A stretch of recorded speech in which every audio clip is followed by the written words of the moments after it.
귀농하면 정말 행복할 줄 알았습니다. 11억이 단 2년 만에 사라졌습니다. 퇴직금과 예금 4억, 서울 아파트 7억.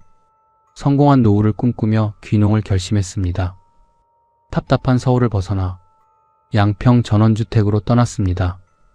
넓은 마당, 맑은 공기, 쏟아지는 별. 제2의 인생이 시작되는 줄 알았습니다. 하지만 지금 저는 월세 원룸에서 낮에는 건설 현장 막노동으로 밤에는 대리운전을 하며 하루를 버팁니다. 대체 무슨 일이 있었던 걸까요? 11억을 늪에 던지고 나서야 깨달은 제 뼈아픈 실수를 지금 공개합니다. 귀농, 귀촌을 꿈꾸시는 분들께 꼭 필요한 이야기가 될 겁니다. 사연 시작하기 전에 구독과 좋아요 부탁드립니다. 여러분의 작은 손길이 영상을 만드는 데 큰 힘이 됩니다. 2021년 제 인생은 서울의 25평 아파트 안에 갇혀 있었습니다. 35년 오직 대기업 부장으로 살며 앞만 보고 달려왔는데 은퇴와 동시에 찾아온 건 코로나라는 거대한 장벽이었죠. 남들은 성공한 노후라 했습니다. 퇴직금과 예금 합쳐서 4억, 서울 아파트 7억. 아들도 대기업에 들어가 장가까지 갔으니 이제 내 인생의 짐은 다 내려놓았다고 생각했습니다. 하지만 현실은 달랐습니다. 창밖으로 내려다 보이는 거리는 화려했지만 현관문 밖조차 조심스러운 생활이었죠. 하루 종일 아파트 단지만 뱅글뱅글 도는 생활. 엘리베이터에서 이웃을 만나도 서로 피하는 그 숨막히는 적막함이 저를 미치게 했습니다. 평생을 회사라는 조직 속에서 바쁘게 살던 제게 이 좁은 거실은 창살 없는 감옥이나 다름없었죠. 더 괴로운 건 층간소음이었습니다. 위층에서 쿵쿵거리는 소리에 항의하러 갔다가 오히려 욕만 먹고 돌아왔습니다. 어디인지 모르겠지만 매일 베란다에서 담배를 피워댔고 창문을 열면 연기가 그대로 들어왔죠. 담배 연기 때문에 창문도 못 열겠어요. 관리실에 그렇게 말했더니 돌아온 대답은 차갑기만 했습니다. 죄송합니다. 결국 저희 부부는 창문도 제대로 열지 못한 채 갇혀 살아야 했습니다. 출근하는 사람들을 창밖으로 내려다보며 하루를 시작했습니다. 아내는 하루 종일 TV만 보며 한숨을 쉬었고 저는 의미 없이 베란다를 왔다 갔다 했습니다. 이게 제가 35년을 일해서 맞이한 은퇴 생활이었습니다. 어느 날 저는 더 이상 참을 수 없었습니다. 여보, 나 이러다 없던 병도 생길 것 같아. 우리 이 지옥 같은 콘크리트 상자에서 나가자. 공기 맑고 아침에 새소리 들리는 그런 조용한 곳으로 이사 가자고. 아내는 펄쩍 뛰었습니다. 뭐라고요? 이사는 무슨 이사예요? 나이 들어서 병원 가깝고 편한 서울 놔두고 우리가 가긴 어딜 가요? 병원? 나 여기서 스트레스 받아서 죽는 게 먼저겠어. 당신도 봐봐. 코로나 때문에 어디 나가지도 못하고 하루 종일 마스크 쓰고 이게 뭐 하는 짓이야? 우리 아직 60밖에 안 됐어. 남은 인생을 이렇게 층간소음, 담배 연기 때문에 창문도 못 열고 스트레스 받으면서 남은 인생까지 썩을 순 없잖아. 제 고집의 아내는 한숨을 쉬며 물었습니다. 그럼 가서 뭐 하세요? 그냥 숨만 쉬고 살아요? 왜 숨만 쉬어? 텃밭이라도 가꾸면 되잖아. 요즘은 귀농이 대세래. 내 손으로 건강한 먹거리 키우고 남은 인생은 자연이랑 같이 생산적으로 살아보는 거지. 당신도 꽃 심는 거 좋아하잖아. 처음엔 아내도 반대했지만 매일같이 확진자 숫자를 보며 한숨 짓는 저를 보며 아내도 결국 제 절박함에 마음이 움직였는지 고개를 끄덕였습니다. 그날부터 저는 조용한 시골 생활을 넘어 본격적으로 유튜브를 뒤지기 시작했습니다. 귀농 성공 사례, 60대 전원 생활, 시골에서 제2의 인생. 화면 속 사람들은 모두 행복해 보였습니다. 넓은 마당에서 텃밭 가꾸고 자연 속에서 여유롭게 사는 모습? 저도 저렇게 살 수 있다는 확신이 들었습니다. 아니, 확신이 아니라 오만함이었죠. 귀농 정도야 누워서 떡 먹기 아닌가. 책 몇 권 읽고 유튜브 좀 보면 다 할 수 있어. 저는 그날부터 본격적으로 귀농 지역을 알아보기 시작했습니다. 홍천, 괴산, 가평. 한 달 내내 시간 날 때마다 아내와 함께 이곳저곳을 샅샅이 뒤졌습니다. 하지만 제 눈에 차는 곳이 없었습니다. 너무 깊은 산골은 불안했고 그렇다고 시내 가까운 곳은 집값이 만만치 않았습니다. 여보, 우리 어디로 가야 할까? 막막하네. 그때 문득 떠오른 사람이 있었습니다. 고향 옆집에 살던 후배 춘팔이었습니다. 춘팔이, 고향 옆집에 살던 동네 동생이었습니다. 저보다 5살 어렸지만 어릴 때부터 형님, 형님 하며 따르던 녀석이었죠. 마지막으로 본 게 언제였을까요? 아, 춘팔이 부모님 장례식 때였습니다. 10년도 더 된 일이지만 그때 제가 부의금을 넉넉히 넣어줬던 기억이 났습니다. 형님, 이 은혜 평생 못 잊습니다. 눈물 흘리며 고마워하던 춘팔이의 모습이 떠올랐습니다. 그 후로는 연락이 끊겼지만 고향에서 농사나 지으며 잘 살고 있겠거니 생각했습니다. 저는 춘팔이에게 전화를 걸었습니다. 여보세요? 춘팔아, 나 태식이 형이야. 전화기 너머로 반가운 목소리가 터져 나왔습니다. 아이고 형님, 세상에 형님이 먼저 전화를 주시다니요. 춘팔아, 너 지금 고향에서 농사 짓고 있지? 그때 춘팔이가 웃으며 말했습니다. 아니요, 형님. 저 지금 양평에 있습니다. 양평? 네, 형님. 저 양평에서 크게 자리 잡았습니다. 그 말에 제 귀가 번쩍 뜨였습니다. 양평이라면 경기도 아닙니까? 서울에서 멀지도 않고 그렇다고 너무 깊은 시골도 아니고. 춘팔아, 형이 지금 귀농을 생각 중인데 양평은 어때? 춘팔이는 기다렸다는 듯 반색했습니다. 형님, 대기업 부장님께서 귀농이라니요? 응, 서울 생활이 답답해서 말이야. 전원 생활 좀 해볼까 하는데. 형님, 완전 잘 생각하셨습니다. 춘팔이의 목소리에는 흥분이 가득했습니다. 양평 시내는 솔직히 거품만 잔뜩 꼈어요. 진짜 알짜배기는 제가 있는 양동면 쪽입니다. 제가 이번에 여기서 대규모 사업을 시작하거든요. 무슨 사업인데? 귀농 창업 지원금이랑 정부 보조금 받아서 스마트팜 사업하고 있어요. 정부에서 지원금도 이미 확보해놨고요. 부지도 제가 다 선점했습니다. 스마트팜, 정부 지원금, 그 단어들이 제 귀를 솔깃하게 만들었습니다. 형님은 그냥 제 옆으로 오셔서 쉬기만 하시면 돼요. 농사는 제가 알아서 할 테니까요. 그 말이 얼마나 달콤하게 들렸는지 모릅니다. 그래? 그럼 한번 내려가 볼까? 네, 형님. 언제 오실래요? 제가 픽업해 드릴게요. 주말 저는 아내와 함께 양평으로 향했습니다. 춘팔이는 약속대로 양평역에서 저희를 기다리고 있었습니다. SUV를 몰고 나타난 춘팔이는 10년 전 장례식장에서 보던 모습과는 달랐습니다. 말쑥한 정장에 여유 있는 미소, 영락없는 성공한 사업가의 모습이었습니다. 형님, 형수님, 어서 오세요. 차에 타자마자 춘팔이는 식당으로 안내했습니다. 고급 한정식집이었습니다. 형님, 제가 여기서 인맥이 탄탄합니다. 군청 사람들이랑도 친하고 농업기술센터장님하고도 잘 아는 사이예요. 식사를 하면서 춘팔이는 스마트폰을 꺼내 사진들을 보여줬습니다. 농업기술센터장과 찍은 사진, 군청 앞에서 찍은 현수막 사진, 우수 귀농인 선정이라고 적혀 있었습니다. 이게 제가 받은 정부 지원금 승인 공문이에요. 춘팔이가 보여준 서류에는 군청 직인이 선명했습니다. 와, 춘팔아. 너 정말 대단하구나. 아내도 놀란 표정으로 서류를 들여다봤습니다. 형님, 이제 전원주택 부지 보러 가실까요? 춘팔이가 안내한 곳은 양동면 산비탈 끝자락이었습니다. 넓은 대지 위에 지어진 전원주택, 주변으로 펼쳐진 밭과 야트막한 산. 어때요, 형님? 공기 좋죠? 확실히 서울과는 달랐습니다. 탁 트인 전망에 저는 벌써부터 가슴이 뛰었습니다. 이 집이 지금 매물로 나왔어요. 주인이 급하게 팔려고 하는데 솔직히 아깝습니다. 춘팔이가 덧붙였습니다. 사실 다른 사람도 찍어뒀는데 제가 형님 오신다고 했더니 기다려주기로 했어요. 아내가 집안을 둘러보며 말했습니다.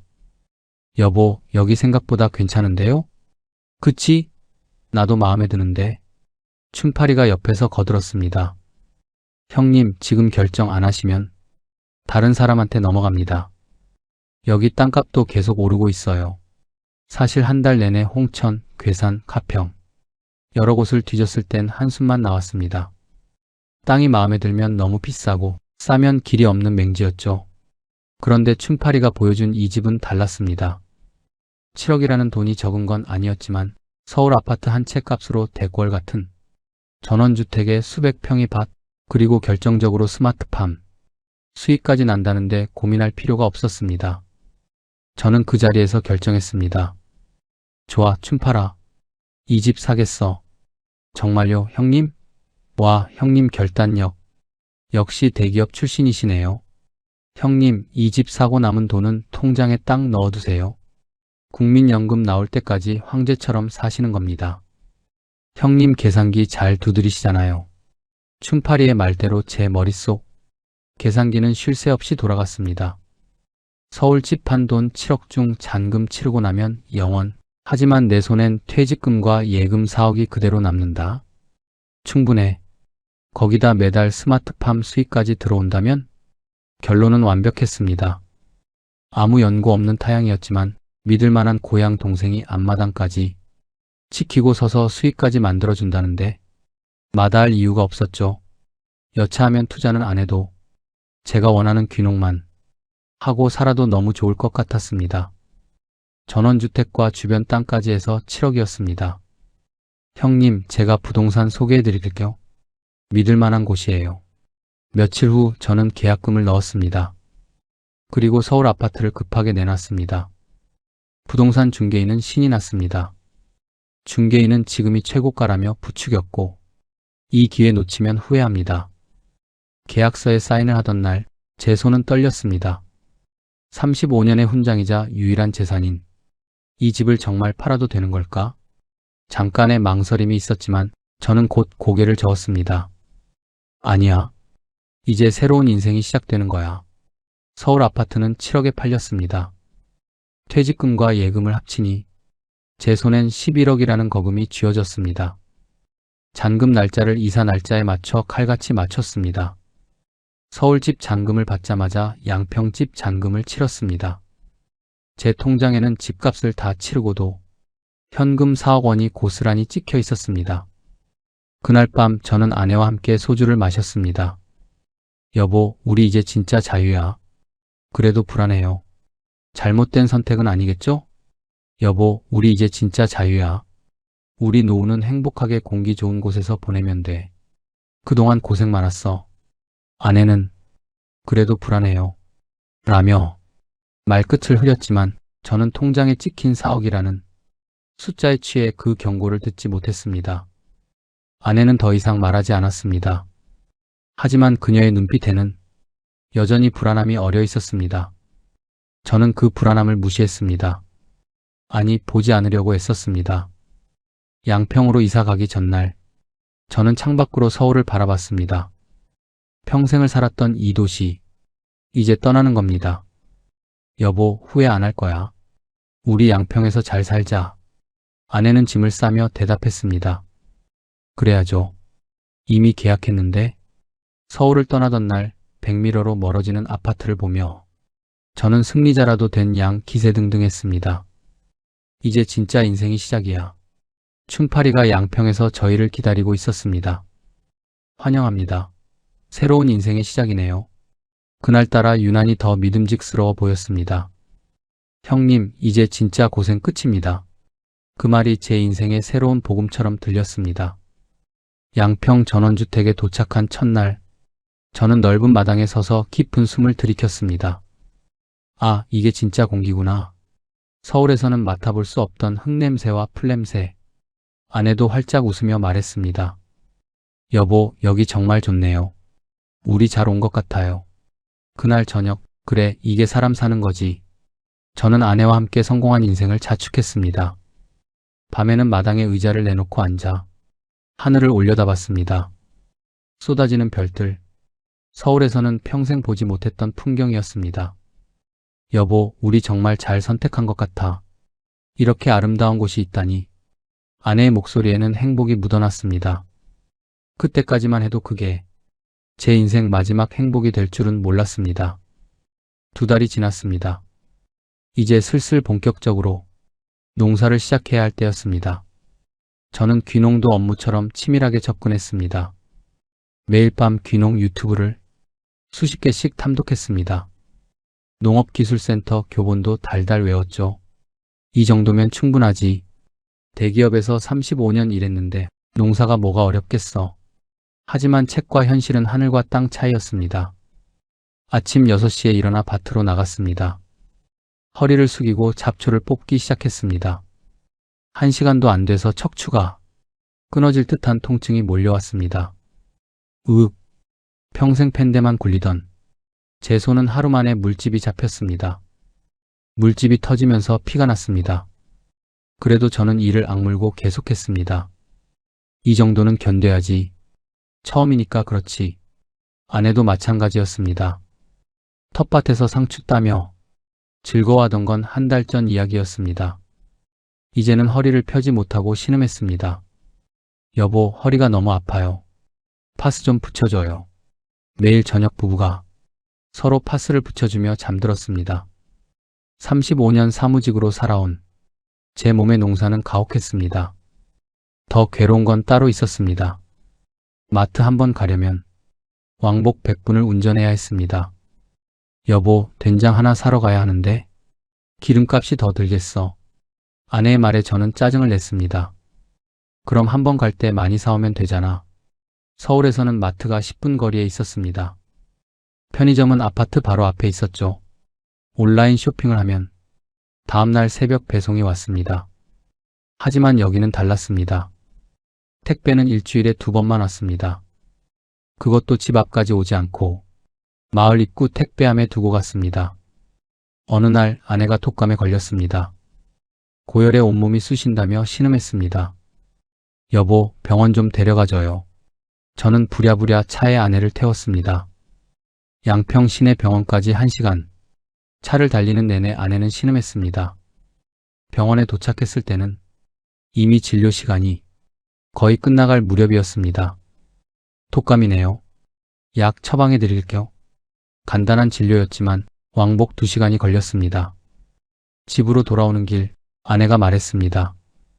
여보, 이렇게 간단한 감기에도 병원 한 번 가기가 이렇게 힘든데. 괜찮아. 당신이 요새 무리해서 그래. 하지만 아내의 다음 말에 저는 할 말을 잃었습니다.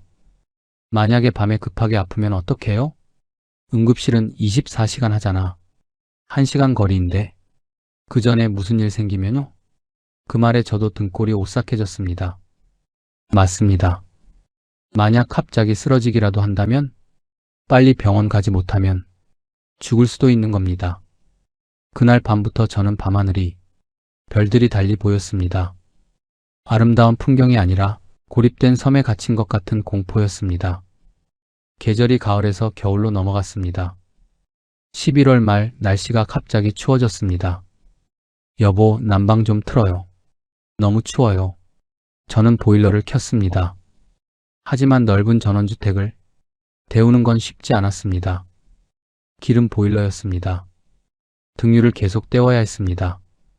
12월 전기요금 나왔을 때 저는 눈을 의심했습니다. 뭐? 전기요금이 80만 원? 거기에 등유가까지 합치니 한 달 난방비가 100만 원이 넘었습니다. 아내가 벌벌 떨며 말했습니다.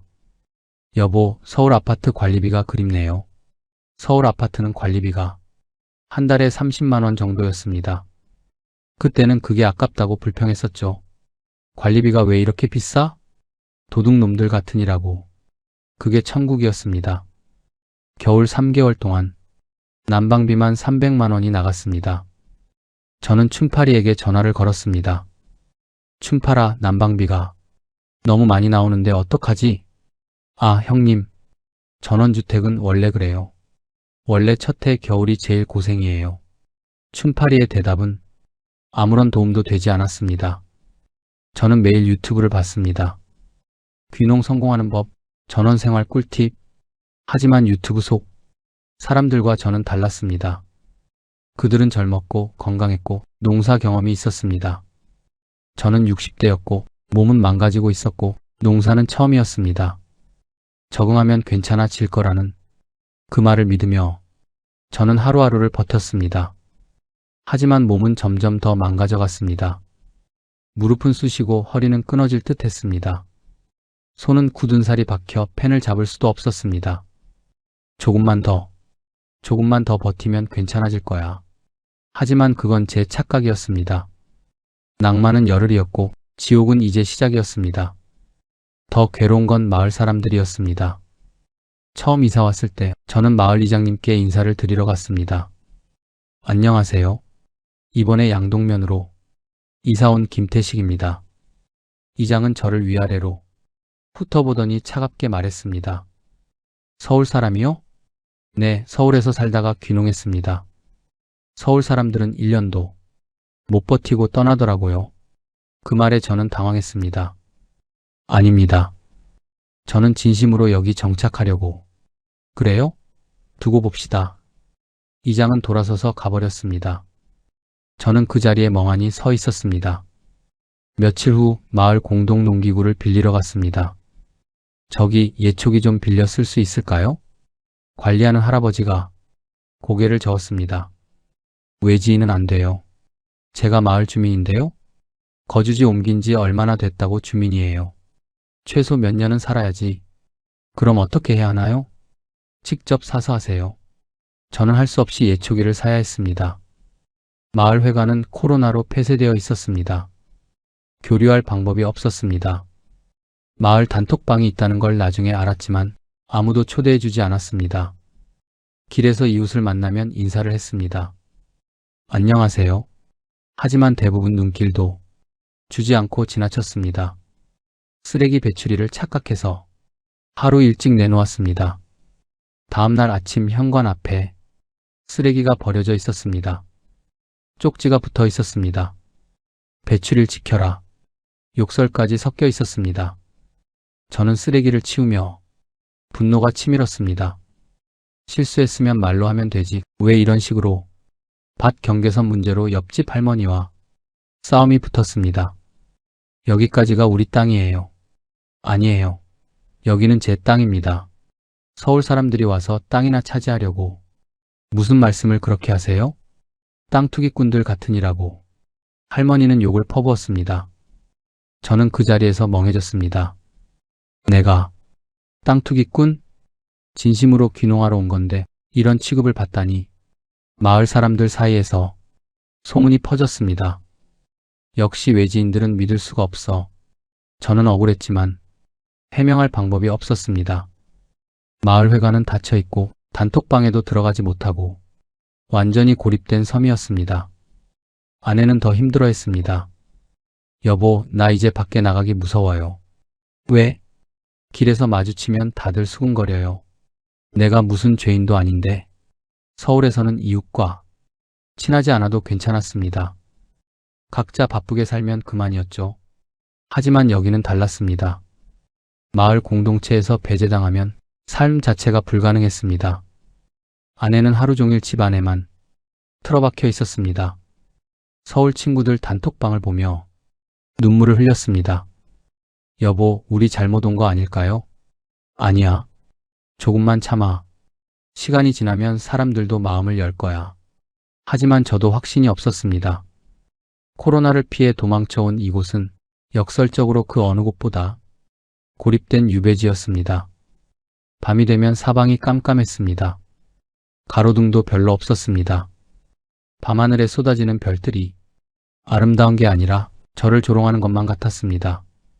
여기서 죽어도 아무도 모를 거야. 그런 생각이 들 때면 등골이 오싹했습니다. 그때 유일하게 찾아와 주는 사람이 있었습니다. 춘팔이었습니다. 일주일에 2~3번 술을 들고 찾아왔습니다. 형님 힘드시죠? 응. 춘팔아, 마을 사람들이 너무 차갑더라. 아이고 형님, 시골 사람들이 원래 그래요. 그래도 너무하잖아. 내가 뭘 잘못했다고. 형님 괜찮습니다. 제가 있잖아요. 춘팔이는 술잔을 채워주며 말했습니다. 마을 사람들은 신경 쓰지 마세요. 그 말이 얼마나 위로가 되었는지 모릅니다. 이 척박한 땅에서 유일하게 편한 사람이었습니다. 고향 후배라는 그 이름이 제 판단력을 흐리게 만드는 유일한 등불이 되었습니다. 형님, 마을 놈들이 뭐라 그래요? 내가 한마디 해줄까요? 아니야, 괜찮아. 형님은 너무 착해요. 그러니까 당하는 거예요. 춘파리는 마을 사람들 욕을 하며 제 편을 들어줬습니다. 그게 저를 더욱 춘파리에게 의지하게 만들었습니다. 춘파리만은 나를 이해해줘. 춘파리만은 내 편이야. 고립이 만든 심리적 의존. 형님, 제가 형님 곁에 있을게요. 걱정 마세요. 술에 취한 채 집으로 돌아가는 춘파리의 뒷모습을 보며 저는 감사함을 느꼈습니다. 그 순수한 감사함이 얼마나 어리석은 것인지 저는 아직 몰랐습니다. 귀농 1년이 지났습니다. 제 몸은 이미 성한 곳이 없었습니다. 어느 날 밭에서 일하다가 무릎에 힘이 풀렸습니다. 그대로 주저앉았습니다. 일어나려고 해도 무릎이 말을 듣지 않았습니다. 아내가 놀라 달려왔습니다. 여보, 괜찮아요? 무릎이 안 펴져. 양평 시내 정형외과까지 1시간을 달려갔습니다. 무릎 인대가 손상됐네요. 물리치료 받으셔야 합니다. 의사의 진단이었습니다.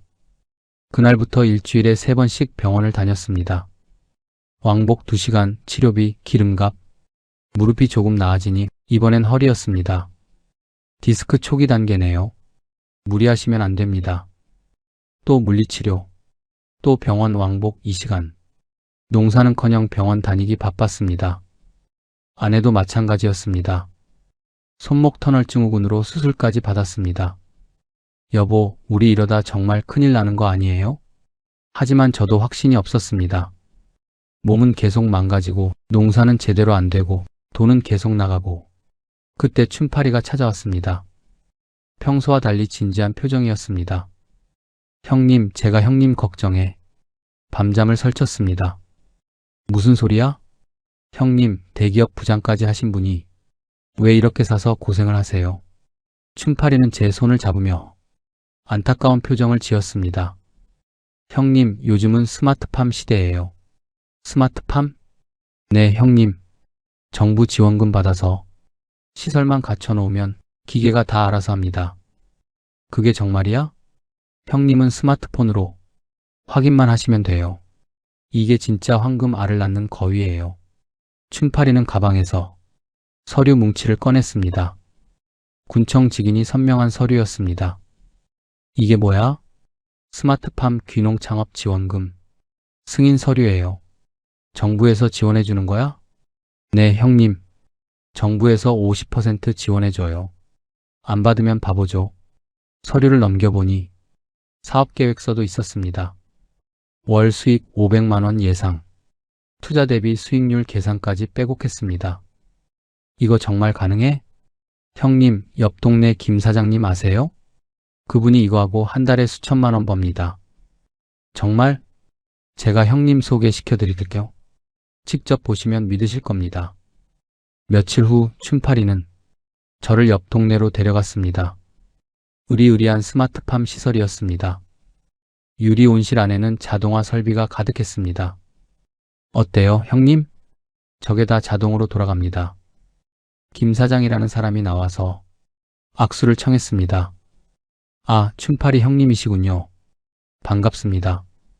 이거 정말 수익이 나나요? 저는 한 달에 4천만 원 정도 벌고 있습니다. 정부 지원금 받아서 시설 갖추고 나니 이제는 편하게 삽니다. 그 말을 듣고 저는 혹했습니다. 한 달에 4천만 원이면 1년이면 억대 수익인데, 하지만 뭔가 찝찝했습니다. 춘파라, 이거 투자금이 얼마나 들어? 형님, 그게 제가 형님한테만 특별히 제안하는 겁니다. 뭔데? 저희 영농조합법인 지분을 형님께 드리려고요. 지분? 네, 형님이 투자하시면 조합 지분을 드립니다. 그럼 매달 배당금이 나와요. 얼마나 투자해야 하는데? 춘파리는 잠시 망설이더니 말했습니다. 6억 정도면 됩니다. 6억? 제 퇴직금과 예금 전부를 합쳐도 모자랐습니다. 그리고 부족한 부분은 전원주택을 담보로 대출받으시면 됩니다. 담보대출? 제가 아는 제2금융권이 있어요. 거기서 받으시면 됩니다. 저는 고민에 빠졌습니다. 6억이면 제 퇴직금 전부와 거기다가 집까지 담보로? 춘팔아, 그런데 이게 정말 안전한 거야? 형님, 정부 지원 사업인데요? 군청에서 승인까지 해줬어요. 춘팔이는 다시 서류를 보여줬습니다. 군청 도장이 찍힌 공문. 농업기술센터 협력 공문. 형님, 솔직히 이런 기회는 아무한테나 안 줍니다. 그래? 저는 고향 형님이니까 특별히 제 영농조합 지분까지 나눠드리는 겁니다. 그렇구나. 남들한텐 기회도 안 줘요. 그 말에 저는 마음이 흔들렸습니다. 집에 돌아와서 아내에게 말했습니다. 여보, 춘팔이가 스마트팜 사업 제안을 했어. 아내의 얼굴이 굳었습니다. 무슨 소리예요? 정부 지원금 받아서 투자하면 한 달에 수백만 원씩 배당받는데. 여보, 세상에 공짜는 없어요. 다시 생각해봐요. 춘팔이는 내 동생이야. 걔가 날 해코지하겠어? 당신 친동생은 아니잖아요. 우리 노후 자금을 전부 털어서 사업을 한다는 게 말이 돼요? 나 귀농 너무 힘들고 지쳐. 서울 가고 싶어요. 당신은 왜 맨날 초만 쳐? 춘팔이는 고향에서 농사로 뼈가 굵은 전문가야. 저는 화를 냈습니다. 아내는 더 이상 말하지 않았습니다. 하지만 그녀의 눈에는 불안함이 가득했습니다. 며칠 후 저는 결정했습니다. 춘팔이에게 전화를 걸었습니다. 춘팔아, 나 해야겠어. 정말요, 형님? 와, 역시 형님은 결단력이 대단하세요. 대신 확실하게 해줘야 해. 당연하죠, 형님. 제가 책임지겠습니다. 저는 은행에 갔습니다. 퇴직금과 예금을 전부를 춘팔이가 알려준 계좌로 보냈습니다. 그것도 모자라 전원주택을 담보로 대출까지 받았습니다. 그리고 모자른 돈은 춘팔이가 소개해준 제2금융권에서 추가로 받았습니다. 대출 서류에 사인을 할 때 손이 떨렸습니다. 정말 이래도 되는 걸까? 하지만 이미 늦었습니다. 서류에는 제 도장이 찍혔습니다. 형님, 이제 몸 편히 쉬세요. 매달 수익금 나오면 제가 바로 입금해 드릴게요. 춘팔이는 환하게 웃었습니다. 그 웃음이 얼마나 순수해 보였는지 모릅니다. 저는 그날 밤 아내에게 말했습니다. 여보, 우리 이제 몸 쉬면서 돈만 받으면 돼. 춘팔이가 다 알아서 한대. 아내는 대답하지 않았습니다. 그저 먼 산만 바라볼 뿐이었습니다. 이제 정말 황금빛 노후가 펼쳐지겠지. 그 순간 저는 제 인생의 마지막 승부수를 던진 줄만 알았습니다. 하지만 그건 승부수가 아니라 늪으로 뛰어드는 것이었습니다. 제 인생 35년이 춘팔이의 주머니 속으로 사라지기 시작한 순간이었습니다. 한 달 후 첫 대출 이자 고지서가 날아왔습니다. 제2금융권 고금리 대출.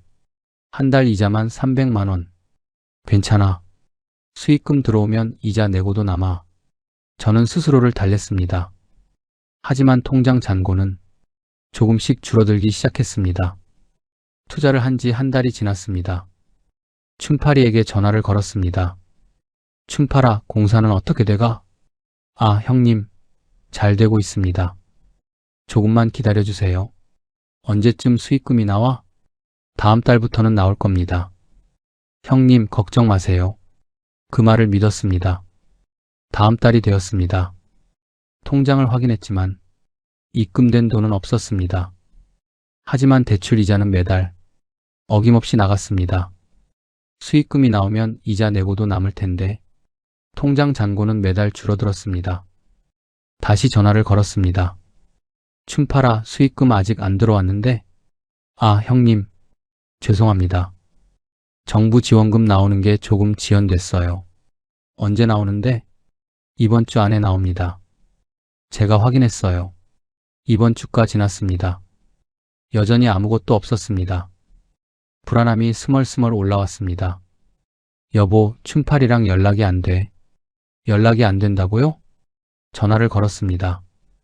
통화 중. 다시 걸었습니다. 통화 중. 하루 종일 전화를 걸었지만 받지 않았습니다.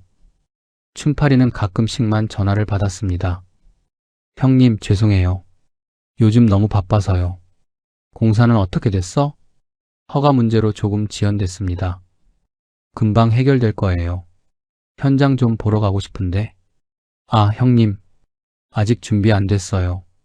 조금만 더 기다려주세요. 저는 춘팔이 집을 찾아갔습니다. 도착해보니 빈집이었습니다. 이웃에게 물었습니다. 여기 살던 사람 어디 갔는지 아세요? 조춘팔이? 한 달 전에 이사 갔는데요. 어디로요? 몰라요. 밤에 몰래 짐 싸서 떠났어요. 심장이 철렁 내려앉았습니다.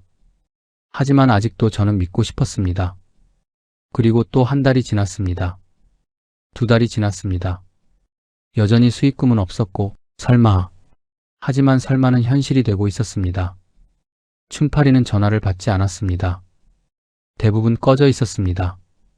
저는 군청을 찾아갔습니다. 너무 늦어버렸지만 확인을 위해 춘팔이가 보여줬던 그 공문이 진짜인지 확인하려고. 귀농창업 지원금 받은 조춘팔이라는 사람 있나요? 조춘팔 씨요? 저희 명단에 없는데요? 이 서류 좀 봐주세요. 담당자가 서류를 보더니 고개를 저었습니다. 이거 위조입니다. 그 순간 온몸에 소름이 돋았습니다. 밤에 잠을 이룰 수 없었습니다. 아내에게는 말하지 못했습니다. 아니야, 그럴 리가 없어. 그 직원이 잘 못한 걸 거야. 춘팔이는 내 동생이야. 날 속일 리 없어. 스스로를 세뇌했습니다. 하지만 더 이상 숨길 수 없었습니다.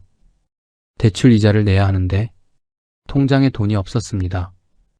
여보, 이번 달 이자 어떻게 해요? 내가 알아볼게. 아내가 처음으로 소리를 질렀습니다. 내가 뭘 했어요? 믿지 말라고 했잖아요. 아직 모르는 거야. 연락이 안 되는데도 모른다고요? 당신 미친 거예요? 아니면 머리가 어떻게 된 거 아냐? 아내는 울음을 터뜨렸습니다. 우리 평생 모은 돈 다 날린 거예요. 2023년 겨울, 춘팔이의 전화가 완전히 꺼졌습니다. 연락이 두절되었습니다. 더 이상 참을 수 없었습니다. 아내에게 말했습니다. 여보, 춘팔이 연락이 안 돼. 계속 전화가 꺼져 있어. 아내는 아무 말도 하지 않았습니다.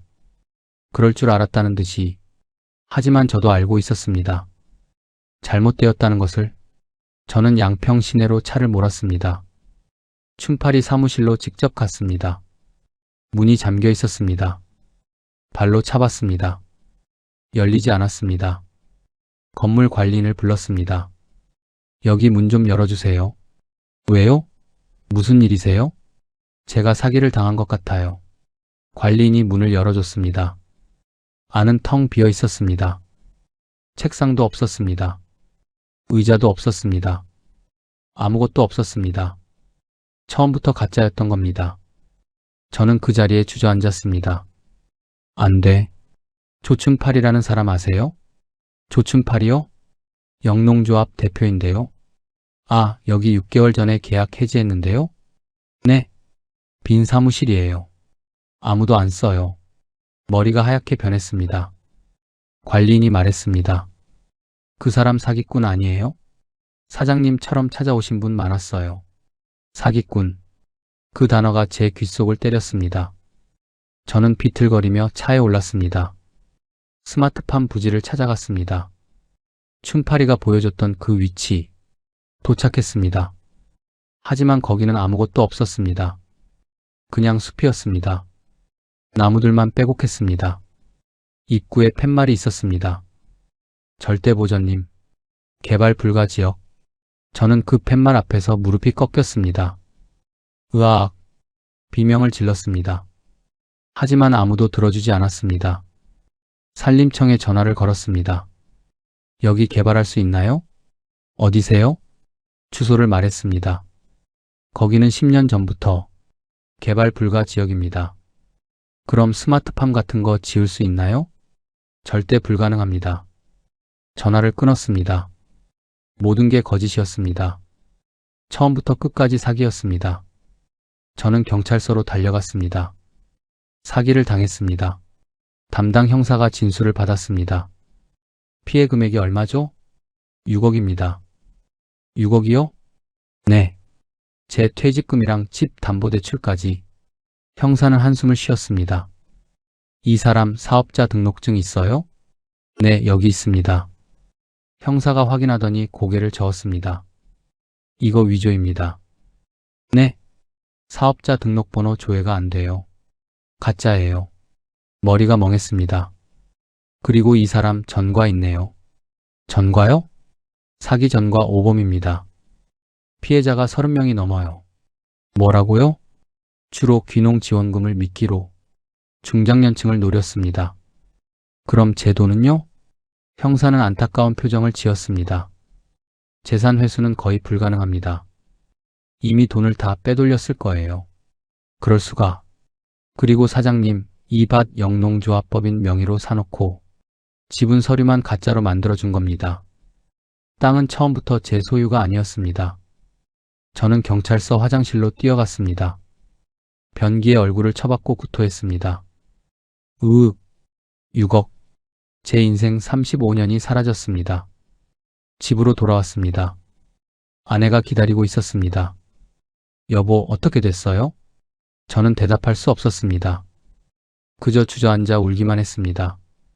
여보, 여보. 아내도 함께 울었습니다. 며칠 후 은행에서 전화가 왔습니다. 김태식 고객님, 대출 상환 일정 확인 부탁드립니다. 네, 알겠습니다. 변호사를 찾아갔습니다. 돈을 돌려받을 수 있을까요? 변호사는 고개를 저었습니다. 고발은 가능하지만 재산 회수는 어렵습니다. 왜요? 이미 돈을 빼돌렸을 겁니다. 조직적으로 움직이는 사기꾼들은 추적이 불가능해요. 그럼 제 집은요? 담보대출 상환 못하면 경매로 넘어갑니다. 11억, 서울 아파트 7억, 퇴직금과 예금 4억, 모두 사라졌습니다. 춘파리의 주머니 속으로 고향 후배라는 이름을 믿었던 데가, 외로움에 의지했던 데가, 제 인생 35년이 송두리째 증발한 순간이었습니다. 저는 현실을 직시해야 했습니다. 춘파리에게 속아 넘긴 돈은 돌아오지 않을 것입니다. 이제 남은 건 이 전원주택 뿐이었습니다. 여보, 집을 팔아야 해. 집을요? 대출 이자를 못 내면 어차피 경매로 넘어가. 그 전에 팔아야 해. 살 길을 찾기 위해 부동산을 찾아갔습니다.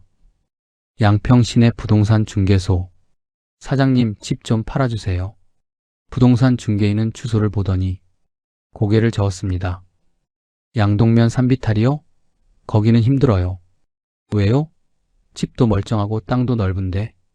사장님, 양평 끝자락 오지는 안 팔려요. 그래도 한번 내놔주세요. 금매로 할게요.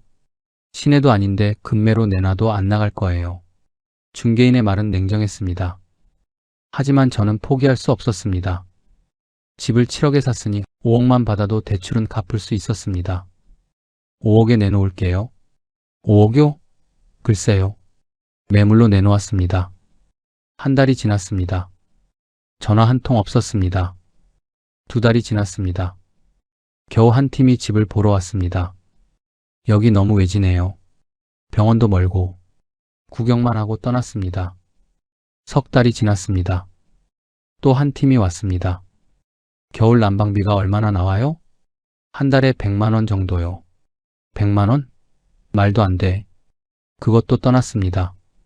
저는 가격을 낮췄습니다. 5억에서 4억으로. 그래도 연락이 없었습니다.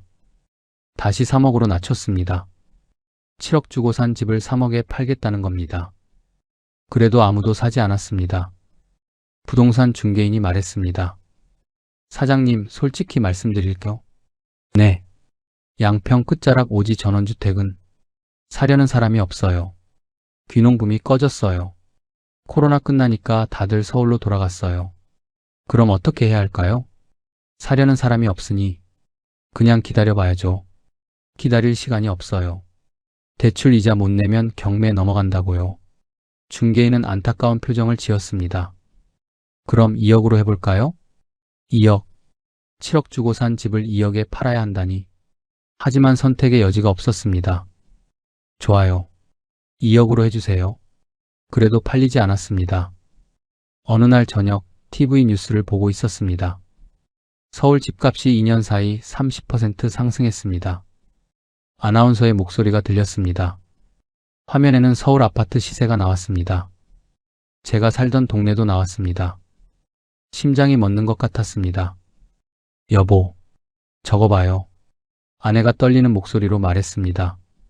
제가 7억에 판 아파트, 지금은 15억이 넘었습니다. 아내와 저는 TV 앞에서 멍하니 앉아 있었습니다. 그때 가만히 있었으면 됐습니다. 퇴직금과 예금 아껴 쓰면서 서울 집에서 그냥 살았으면 됐습니다. 그랬으면 지금쯤 15억 자산가였을 겁니다. 하지만 조급함에 모든 걸 날렸습니다. 아내가 울기 시작했습니다. 여보, 이게 다 꿈이었으면 좋겠어요. 저도 눈물이 났습니다. 하지만 이건 꿈이 아니었습니다. 참혹한 현실이었습니다. 은행에서 독촉 전화가 왔습니다. 고객님, 이번 달 이자 연체되셨습니다. 죄송합니다. 조금만 기다려주세요. 연체가 3개월 누적되면 경매 신청 들어갑니다. 알겠습니다. 법원에서 경매 통지서가 날아왔습니다. 집이 경매로 넘어간다는 통지였습니다. 저는 그 서류를 들고 멍하니 앉아 있었습니다. 정말 끝이구나. 남은 건 제 명의의 전원주택 건물뿐이었습니다.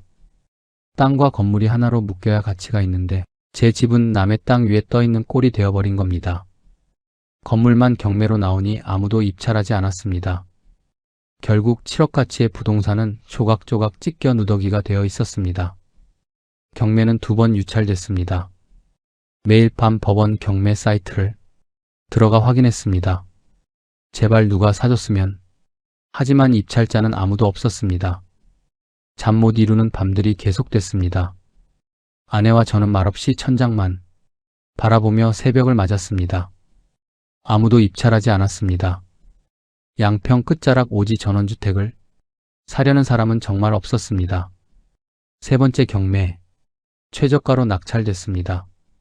2억, 7억 주고 산 집이 2억에 팔렸습니다. 그마저도 은행 대출금을 갚기엔 턱없이 부족했습니다. 이사를 준비했습니다. 짐을 싸는데 마을 사람들이 모여들었습니다. 구경하듯 서 있었습니다. 수군거리는 소리가 들렸습니다. 저 사람들 사기당했다며? 그에게 서울 사람이 무모하게 무슨 귀농을 한다고 춘파리한테 당했다던데? 그 사람 원래 유명한 사기꾼이야. 저는 이를 악물었습니다. 분노가 치밀었지만 참았습니다. 이미 패배자였습니다. 무슨 말을 해도 소용없었습니다. 이사 트럭에 짐을 실었습니다. 마을 이장이 지나가며 말했습니다. 서울로 가시나 봐요? 네. 귀농이 쉬운 줄 알았죠? 저는 대답하지 않았습니다. 트럭 조수석에 올라탔습니다. 백미러로 전원주택이 멀어지는 게 보였습니다. 2년 전 서울 아파트를 떠날 때는 승리자 같았습니다. 지금은 패배자로 돌아가고 있었습니다. 11억 자산가에서 무일푼 빈털터리로. 여보, 우리 어디로 가요? 아내가 물었습니다. 일단 서울로 가자. 하지만 서울에 돌아가도 갈 곳이 없었습니다. 우리 집은 이미 15억 아파트가 되어 있었습니다. 이제 우리가 살 곳은 어디에도 없었습니다. 서울 변두리, 월세 45만 원짜리 원룸, 25평 아파트에서 8평 원룸으로 이게 2년 만에 달라진 저희 부부의 삶이었습니다. 짐은 절반만 들여왔습니다. 나머지는 창고에 맡겼습니다. 보관료만 월 10만 원. 그것조차 아까웠지만 어쩔 수 없었습니다. 낮에는 건설 현장에서 자재를 날랐습니다.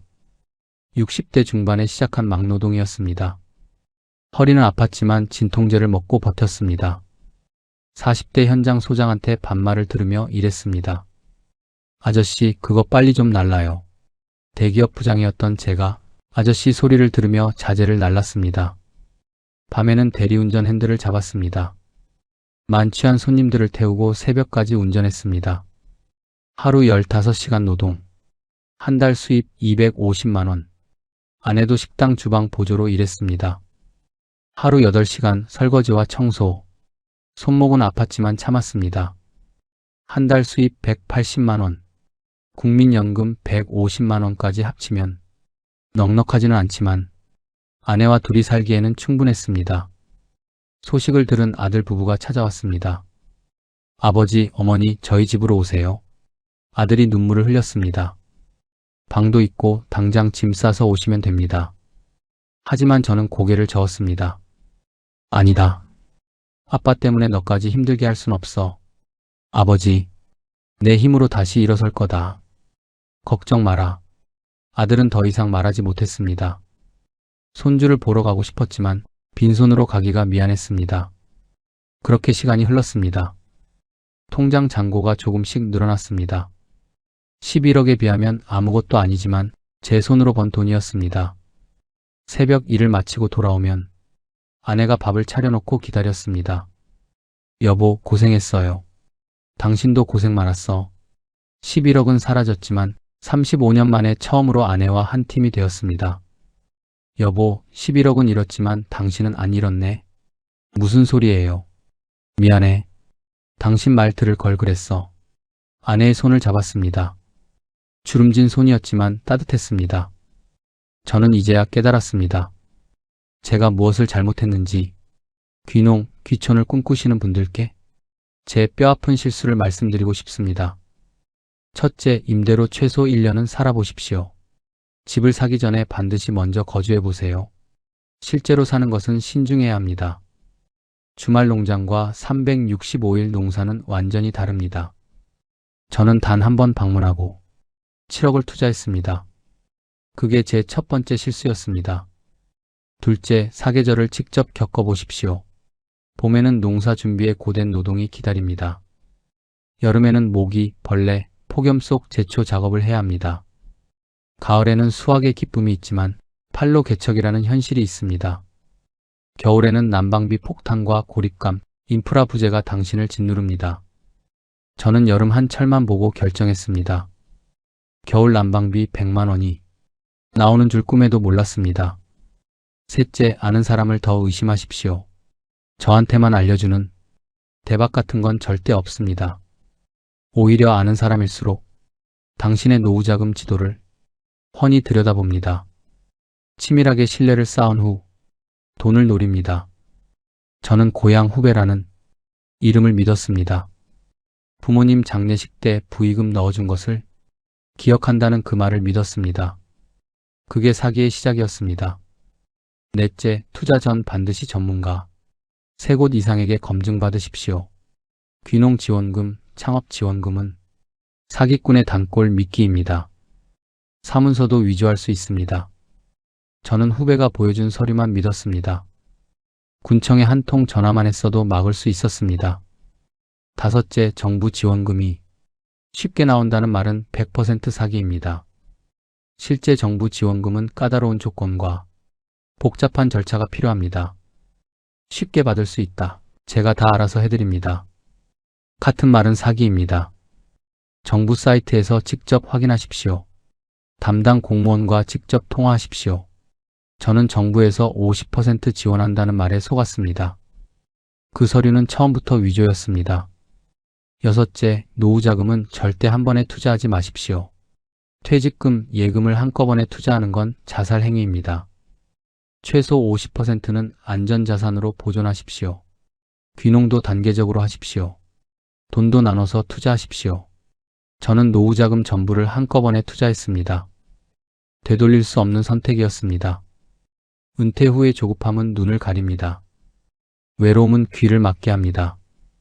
고립된 환경은 판단력을 흐립니다. 저는 코로나 시대의 답답함을 견디지 못했습니다. 조급하게 결정했고 고립 속에서 판단력을 잃었습니다. 그 결과 11억을 늪에 던졌습니다. 화려한 전원주택보다 소중한 건 가족의 평온입니다. 황금빛 미래보다 중요한 건 지금 내 손에 쥔 것을 지키는 겁니다. 귀농 자체가 나쁜 게 아닙니다. 믿음이 나쁜 게 아닙니다. 맹목적 신뢰가 나쁜 겁니다. 꿈이 나쁜 게 아닙니다. 검증 없는 도박이 나쁜 겁니다. 저는 지금도 건설 현장에서 일합니다. 밤에는 대리운전을 합니다. 하지만 이제는 후회하지 않습니다.